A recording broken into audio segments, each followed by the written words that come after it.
1장 1절서부터 8절까지 머리글입니다. 서은입니다. 머리글을 말합니다. 그래서 1장 9절서부터 몇 장까지? 3장까지. 네, 3장까지. 3장까지 내용은 뭡니까? 자, 분명히 요한계시록은 뭐냐 하면은 교회에 쓴 편지입니다. 교회에게 쓴 편지. 서신서와 같은 거예요, 이게 사실은요. 그렇죠? 교회에 쓴 편지다. 그러니까 묵시적 서신서지요, 이게. 묵시적. 그래서 예수님을 맞이할 교회가 되라, 신부가 되라. 그래서 그 교회가 되는 것, 신부가 되는 것은 중심 단어가 이기라 이거죠. 이기라. 이기는 자가 되라. 지키라. 지키는 자가 되라. 이걸 우리에게 알려주는 거죠. 그래서 교회를 향해서 이기라는 거죠. 모든 것을 이기라 이거죠. 하나님 말씀을 지키라 이거죠. 하나님 말씀을 지키는 게 곧 이기는 거다. 그래서 이걸 한마디로 표현하면 이게 지킨다는 말은 계명을 지키라 그 말하고 똑같은 거예요. 그렇게 쓰고 있어요. 사도 요한이. 사도 요한이 쓰고 있는 요한복음부터 시작해서 요한계시록까지 강조하고 있는 게 계명입니다. 꼭 계명을 강조해요. 그렇죠? 계명 그러면 뭐예요? 하나님 사랑, 이웃 사랑.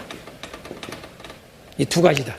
우리 이미 전 시간에 배웠다시피 여러분 하나님이 약속한 새하늘과 새 땅에 들어가지 못하는 사람들의 쭉 나이를 해놨잖아요. 두려워하는 자부터 시작해서 믿지 않는 자부터 쭉 해서 이 모든 흉악한 자들 해가지고 우상 숭배하고 이걸 한마디로 하면 사랑하지 않는 자가 말이에요. 하나님을 사랑하지 않고 이웃을 사랑하지 않는 자. 그 자들은 결국 들어갈 수 없다. 이렇게 나오는 거죠. 그래서 하나님 사랑, 이웃 사랑을 하는 계명을 지키는 자가 곧 이기는 거예요. 그렇게 결부가 되는. 곧 계명을 지킨다는 말이 곧 무슨 말입니까? 십자가를 진다는 말입니다. 그죠? 십자가를 진다는 말이에요. 십자가의 삶을 산다 그 말하고 같은 말이에요. 계명을 지킨다는 말은. 십자가의 삶을 산다. 그래서 믿음이란 곧 뭘까? 믿음이란 곧 계명을 지키는 것. 믿음이란 곧 사랑하는 것. 믿음이란 십자가의 삶을 사는 것. 이렇게 한마디로 말하는 거예요. 우리는 요한계시록을 통해서 얼마나 많은 어려움이 있습니까? 예수님의 십자가를 칠 때까지의 이 땅에서 삶을 사신 것처럼 환난이 있었지 않습니까? 그 환난을 다 통과하고 이긴다 이 말이에요. 누가? 신부들이. 이긴 자들의 모습들. 같은 개념이에요. 그래서 십자가의 삶을 사는 게 곧 지키는 거다. 곧 이기는 거다. 이걸 요한계시록은 한마디로 쭉 이렇게 말을 하고 있는 겁니다. 자, 그래서 1장 9절에서 3장은 특별히 교회, 7교회를 향해서 말을 하고 있다. 그래서 교회여 뭐하라? 네, 완전하라. 다른 말로 말하면 교회여 이기라. 이 말입니다. 이기는 자가 되라 그 말입니다. 교회여 이기는 자가 되라. 그것을 교회에 대해서 말하고 있는 거죠. 그래서 7교회라고 하고 있다는 것. 그래서 우리는 7교회를 통해서 보여준 것을 보면은 작은 것, 다 잘했다 할지라도 작은 거 하나라도 잘못한 거 있으면 그거에 대해서 분명히 회개하고 고치지 않으면 안 된다는 것. 그만큼 그것 다시 완전함을 말하고 있다는 것. 왜? 이 완전한 신부는 완전해야 된다는 얘기죠. 완전해. 그걸 보여주기 위해서 우리에게 알려준 거죠. 그래서 이렇게 이야기를 하고 그 다음에 이제 4장서부터 몇 장까지요? 6장까지. 4장서부터 6장이 바로 1차 재앙입니다. 1차 재앙. 이 세상의 재앙이죠. 세상. 네, 세상 재앙. 그래서 1차 재앙이 구체적으로 나온 것은 6장에 나온다. 그렇죠? 4장, 5장은 뭐예요? 이 재앙을 내리시는, 곧 심판하시는, 그렇죠? 심판하시는 분이 하나님이 어린 양이라고 하는 것을 보여주고 있다. 그게 4장 5장이다. 그렇죠? 이해가 되죠? 그래서 쉽게 딱 하면 4장에서부터 6장까지는 세상 1차 재앙. 그러면 돼요. 그렇죠? 아멘? 네. 이때 여러분, 이때 얼마나 죽습니까? 사람이? 4분의 1. 그래요, 안 그래요? 이 세상에 지구의 4분의 1이 죽어요. 이 1차 재앙 때. 맞죠? 자, 그 다음에 이제 7장서부터 몇 장까지요? 9장까지입니다. 딱 끊어져요, 탁탁. 7장서부터 9장. 7장서부터 9장까지는 뭐예요? 14만 4천. 인침. 14만 4천의 인침과 곧 뭐예요? 2차 재앙입니다. 2차 재앙. 2차 재앙. 자, 2차 재앙에는 3분의 1의 사람을, 지구의 3분의 1이 죽어요. 그렇죠? 맞습니까? 안 맞습니까? 이렇게 나옵니다, 이게. 그래서 2차 재앙 그럴 수 있는데, 왜 이 14만 4천 인침을 쓰느냐? 7장에서 인치잖아요. 인친 이유가 뭐예요? 8장, 9장이 지금 2차 재앙 나오지 않습니까? 8장, 9장이. 이 세상에 2차 재앙이 나온단 말이에요. 근데 2차 재앙을 뭐예요? 14만 4천은 그 재앙을 받지 않도록 하기 위해서 인친 거였죠. 그렇죠? 쉽게 이야기하면. 제가 표현했죠? 구약 성경에 이스라엘 백성들이 애굽을 하나님이 재앙을 내릴 때에 그 재앙을 온 땅에 애굽 땅에 재앙을 내리실 때에 고센 땅에 있는 하나님의 이스라엘 백성들만 아무 일이 없는 것처럼 그런 일이란 말이죠, 이게. 꼭.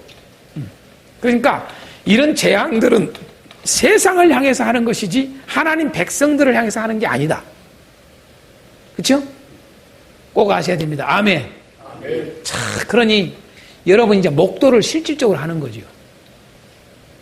세상에 힘자랑 돈자랑 멋자랑 다 하는 사람들이 그러고 교회 다닌다고 우리를 핍박하고 우습게 여기고 조롱하고 그랬던 사람들이 여러분 이제 부러움의 대상이 되기 시작하는 거 아니겠습니까? 그렇죠? 너무나 구별되니까 이게 이제 7장에서 9장까지 내용입니다. 이게. 그래서 인치신 이유가 뭐냐? 요것을 재앙을 받지 않기 위해서 인친 거다. 그렇죠? 요겁니다. 그러니까 여기서의 인침은 요것 때문에 그렇다. 요것 때문에. 그러나 우리가 이 인침이라고 하는 말 속에는 이미 뭐까지 들어가느냐? 이런 재앙만 받지 않아. 하나님 보호도 말하지만은 인침이라는 의미를 우리는 꼭 잊지 말아야 됩니다. 인침이라는 의미를 두 가지 의미가 들어있다. 하나는 뭡니까? 내 것. 다시 말해서 하나님 것. 그렇죠? 하나님 소유. 소유에 대한 이야기입니다. 그렇죠? 이걸 다른 말로 여러 말 씁니다. 기업. 그래서 구약 성경은 기업이란, 내 기업이란 말을 많이 써요. 그렇죠? 기업. 이게 이제 뭐까지 나가요? 나라. 우리가 나라예요, 나라.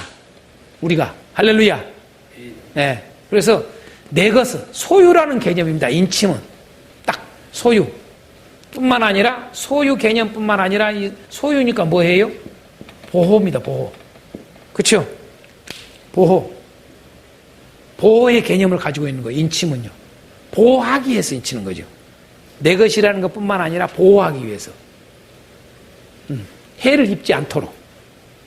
그게 인침의 목적입니다. 이게 보면은요.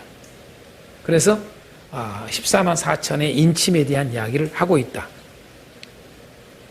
자, 그 다음에 이제 몇 장이 나옵니까? 10장에서 몇 장? 13장. 자, 13장까지. 자, 여기가 우리가 아주 중요한 타이틀입니다. 이게 뭡니까, 여기서? 이게 바로 이제 교회의 핍박입니다, 이게.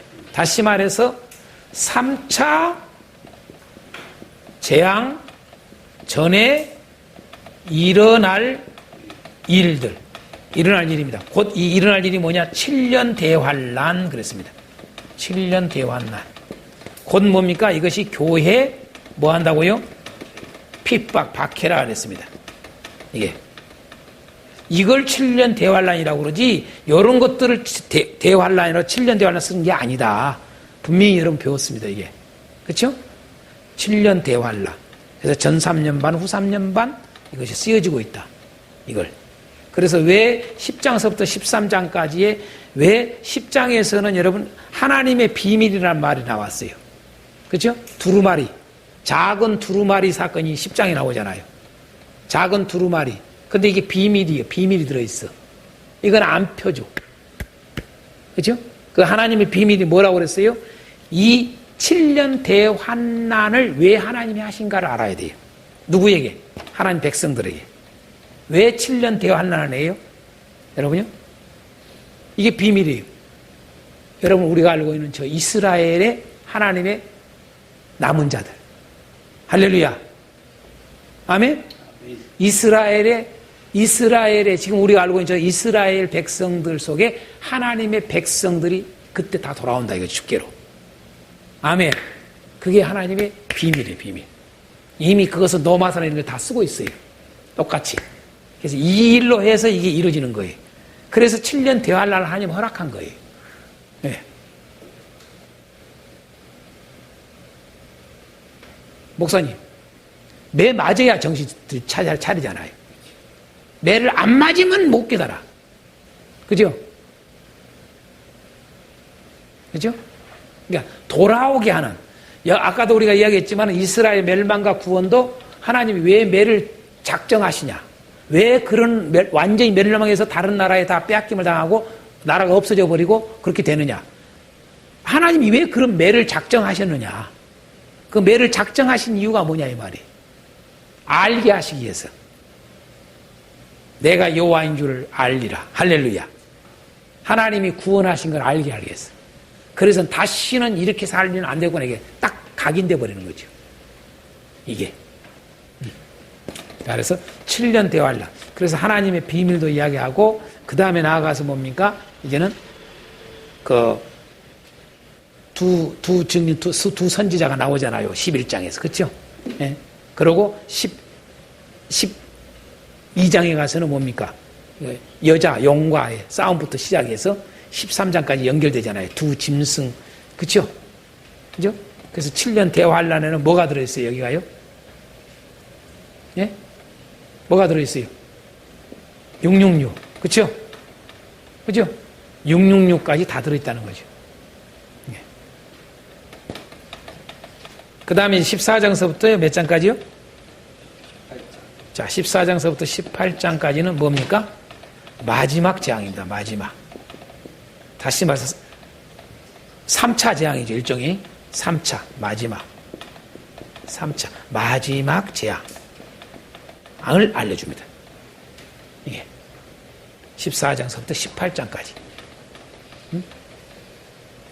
그래서 이 마지막 재앙에서 마지막으로 하나님이 심판하신 장면이 누구다? 바벨론 성. 그렇죠? 곧 뭐예요? 큰 음녀. 네? 큰 음녀가 멸망당하는 내용까지 기록되어 있죠. 그렇죠? 자, 큰 음녀는 누구다? 이미 배웠잖아요. 정치적 종교. 또 뭐예요? 또 무슨 종교예요? 혼합적 종교. 예? 다 모든 걸 끌어들여. 다 하나 되자. 그러니까 하나님 앞에서의 우리가 꼭 잊지 말아야 될 거. 바벨론 성과 예루살렘 성과의 어디가 나왔어? 아까 지워버렸네. 바벨론 성과 예루살렘 성에 대한 구분에 있어서 아주 중요한 것이 뭐다? 거룩이라고 하는 것. 왜 예루살렘 성은 거룩한 성이라고 그랬는가? 바벨론 성의 대조적인 것을 보여주기 위해서다. 이건 거룩하지 않다는 얘기죠. 다시 말해서 우리는 하나됨이라는 것은 거룩이 없는 하나됨은 이것은 멸망입니다. 그렇죠? 뭐 니도 좋고 좋고 다 그냥. 우리는 개념을 알아야 돼요. 사랑이라는 개념이 거룩과 연관되어 있는 단어인 걸 잊지 말아야 돼요. 근데 많은 사람들은 사랑을 말을 할 때 거룩이라는 것을 상실을 시켜. 그건 사랑이 아닙니다. 이거 꼭 우리 알아야 돼요. 사랑을 놓쳐요. 거룩을 다 내려놓고 다 이렇게 포용한 적. 여러분, 왜 여러분 하나님의 사랑을 보여준 십자가가 왜 여러분, 공의가 없는 사랑은 사랑이 아닙니다. 공의가 실행될 때 그걸 사랑이 실행된다는 말을 하는 겁니다. 근데 우리는 공의는 다 때려놓고 공의와 사랑을 별개로 생각을 해. 어떤 학자들은 제가 그런 책에 그런 걸 좀 쓸 때 그런 표현을 했습니다만은, 공의와 사랑은 정반대라는 그런 신학자들도 있어요. 정반대가 아닙니다. 하나입니다. 하나. 공의와 사랑은 하나 속에 들어있습니다. 하나. 한 통에. 그래서 사랑이 없는 자에게는 공의가 있을 수가 없습니다. 공의가 빠진 사랑은 존재할 수가 없는 겁니다. 그런 건데 이걸 갖다가 이렇게 한단 말이에요. 나눠버린단 말이에요. 절대. 십자가에서 이걸 다 보여주잖아요. 그렇죠? 그래서 이 거룩이라고 하는 것을 빠뜨려 버리면 안 됩니다. 이게. 그걸 우리는 놓쳐요. 많이들. 십자가라고 하는 것은 사랑이라고 해서 다 아는데 십자가가 거룩이라고 하는 것을 보이는 것을 놓쳐요. 십자가는 하나님의 거룩을 보여준 대표적인 것입니다. 그렇지 않습니까? 거룩을 하나님이 거룩하다 이걸 보여준 게 십자가다 그 말입니다. 그게. 그래서 사랑 이꼬르 거룩인 거예요. 사실은. 그걸 우리는 놓쳐야 돼요. 놓치면 안 돼요. 이게. 그래서 바벨론 성과 새 예루살렘 성에 대한 대조 꼭 잊지 말아야 됩니다. 오늘날 우리가 오늘날 교회들이 큰 음료, 자, 여기는 큰 음료지만은 음료가 된 교회들이 많아집니다. 제가 마지막 할 때에 이제 사실 요거 언급 안 했을 거예요. 이 질문 던져야 돼요. 왜 곡과 마곡의 전쟁을 하나님이 허락할까? 다 끝났는데 천년왕국 했는데, 에? 그냥 새하늘과 새 땅으로 연결되면 될 거 아니에요. 근데 왜 곡과 마곡의 이 사단을 잠깐 풀어줄까? 왜 이들을 미혹하게 사단이 하도록 허락할까? 저는 이렇게 봅니다. 알곡과 쭉정이. 마지막으로 교회 안에 알곡과 쭉정이는 여러분요, 알곡과 쭉정이는 저 밖의 사람들이 아닙니다. 교회 안에서의 진짜와 가짜를 나누는 작업입니다. 쉬운 말로 하면 양과 염소입니다. 이게. 저는 그걸 나누기 위해서 했다라는 봅니다. 이게. 그래서 알곡은 결코 미혹되지 않을 것이고, 그렇죠? 쭉정이는 미혹될 것이다.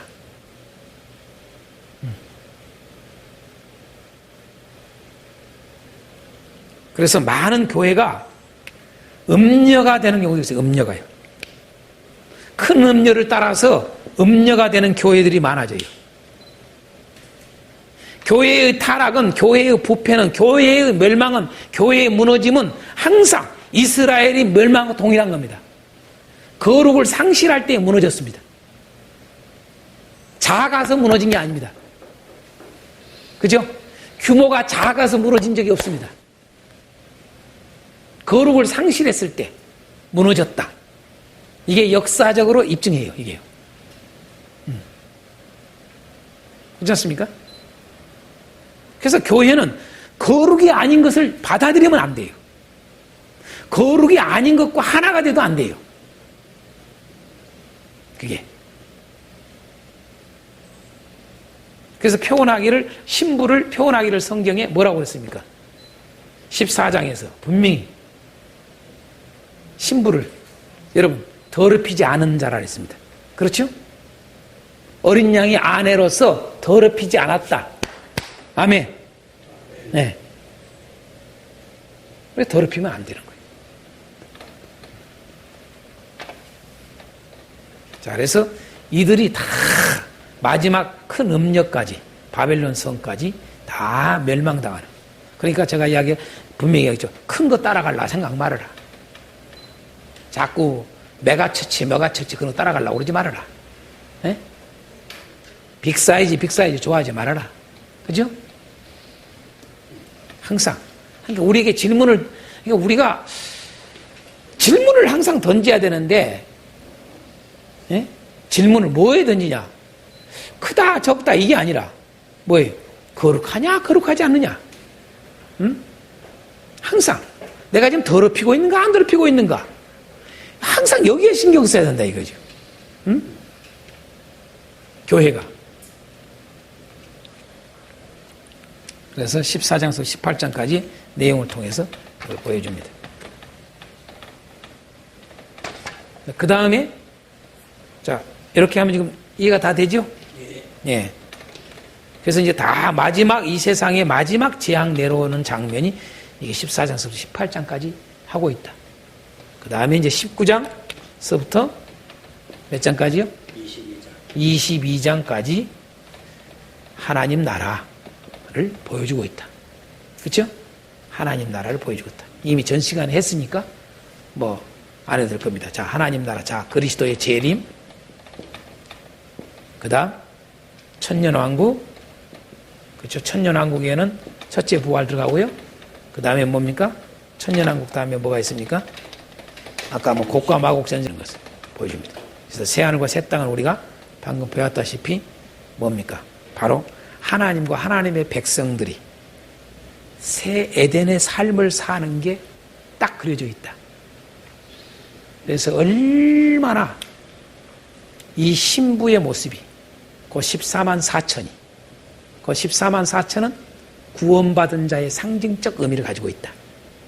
아멘. 네. 그래서 우리가 참고로 보면 14만 4천이 어떻게 됩니까?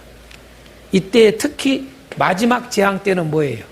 마지막 재앙 때의 이 재앙은 뭐 때문에 해요? 요거 때문에 이거 하는 거예요. 7년 대환란을 교회를 다시 말해서 핍박했던 그것 때문에 이게 다 집중돼 있다고 내가 했잖아요. 그렇죠? 요거 교회를 핍박한 것에 대해서 하나님이 마지막으로 내리치는 심판이다. 이게 3차 재앙이다. 그렇죠? 그러니까 이 3차 재앙할 때도 가만히 보면 뭐예요? 어떻게 됩니까?